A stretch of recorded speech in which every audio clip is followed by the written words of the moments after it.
एक बार एक छोटी सी बच्ची हाथ में मिट्टी की गुल्लक लेकर के भागती हुई एक दवाइयों की दुकान पर गई।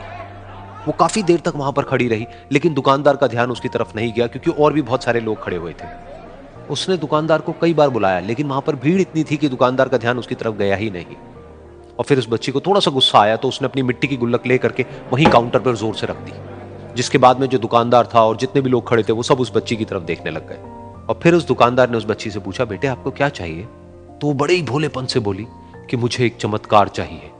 ये सुनकर के दुकानदार को कुछ समझ नहीं आया, ना ही वहां पर जो लोग थे उनको कुछ समझ में आया, और सब उसकी तरफ देखने लग गए। फिर दुकानदार ने बोला, बेटे चमत्कार तो यहां पर नहीं मिलता है। तो बच्ची को लगा कि वो उससे झूठ बोल रहा है, तो बच्ची ने कहा कि मेरी गुल्लक में बहुत पैसे हैं, आप बताओ आपको कितने पैसे चाहिए, लेकिन मैं आज यहां से चमत्कार लेकर के ही जाऊंगी। तो वहीं काउंटर पे एक और आदमी खड़ा था, उसने उस बच्ची से पूछा कि बेटे क्यों चाहिए तुमको चमत्कार? तब उस बच्ची ने अपनी कहानी बताई कि अभी कुछ दिन पहले मेरे भाई के सर में बहुत तेज दर्द हुआ, तो मेरे पापा मम्मी उसको हॉस्पिटल ले गए।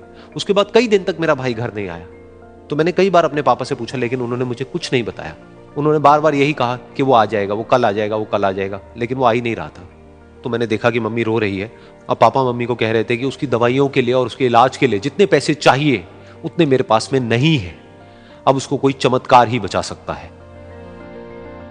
तब मुझे लगा कि अगर मेरे पापा के पास में इतने पैसे नहीं भी हैं तो क्या हुआ, मेरे पास में तो है। तो मैंने जितने भी पैसे जोड़ रखे हैं वो सारे लेकर के मैं इस दवाई की दुकान पर आई।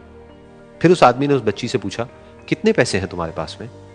ये सुनते ही उस बच्ची ने अपनी गुल्लक उठाई, जमीन पर फेंकी और तोड़ दी, और पैसे गिनने लग गई।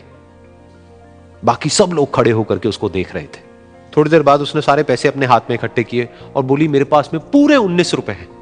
वो जो आदमी वहां पर खड़ा था वो थोड़ा सा मुस्कुराया और बोला कि अरे तुम्हारे पास में तो पूरे पैसे हैं, इतने का ही तो आता है चमत्कार। ये सुनकर के वो बच्ची बहुत खुश हो गई और बोली कि चलो मैं आपको अपने पापा से मिलवाती हूं।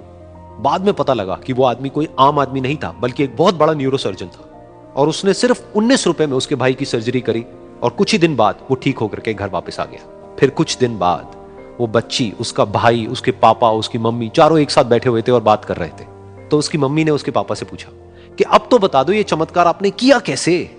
तो उन्होंने अपनी बेटी की तरफ देखा और बोले, ये चमत्कार मैंने नहीं, इसने किया है।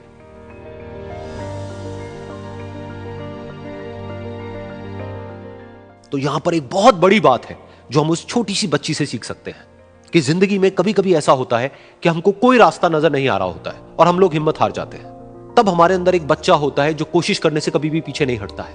वो हार मानने को तैयार नहीं होता है क्योंकि उसको ना शब्द समझ नहीं आता है। वो बच्चा जिसके लिए कुछ भी नामुमकिन नहीं है, क्योंकि वो हर हाल में कोशिश करता ही रहता है।